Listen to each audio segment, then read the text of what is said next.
অনেকদিন পর আবার একটা মিনি ব্লগ নিয়ে চলে আসলাম। আজকে কিন্তু মর্নিংয়ে হাঁটতে গেছিলাম, সঙ্গে ছিল ছোটো মাসি আর ছোটু।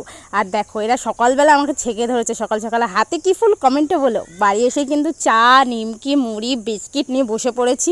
এখন হয়েছে 9:30, সকালের টিফিন তো করতে হবে। আর আমার ভাইয়ের রিয়াকশান দেখো। তুই চাউমিন খাবি? হ্যাঁ খাবো তো, তোকে দেবো না। যা গরম পড়েছে, একটু আম মাখা না হলে হয়। সে কারণে দেখো আমি আমটাকে ভালো করে কেটে গ্রেটারের সাহায্যে গ্রেট করে নিই। এখানে কিন্তু কাঁচা লঙ্কা, কাসুন্দি, তারপরে লেবু পাতা, বিট লবণ দিয়ে ভালো করে মেখে নিলাম। আর এখানে দেখো সবাই কিন্তু টেস্ট করার জন্য বসে পড়েছে অলরেডি। তো আমাদের দুজনের মিলটা কিন্তু খুব, ছোটু রাখিদি বলতে প্রাণ আর রাখি ছোটু বলতে প্রাণ। যাই হোক, এখন বিকেল 6:30, তো খিদে তো পেয়ে গেছে। কি খাওয়া যায়, নিয়ে নিলাম মোমো। বাড়ি এসে তর্স হয়নি, দেখো বসে পড়েছি। আর তোমরা কিন্তু স্যুপ দেখেই বুঝতে পারছো কতটা টেস্টি হয়েছে। আর মোমোর কোয়ালিটিও কিন্তু খুব ভালো ছিল। এখানে দেখতেই পাচ্ছ আমরা কিন্তু খাওয়া দাওয়া কমপ্লিট করে চলে আসলাম সংস্কৃত মাঠে। আজকে ফুটবল খেলা রয়েছে দেখতে। আর এখান থেকে নিয়ে নিলাম ঘটি গরম। আজকের মতো সবাইকে টাটা।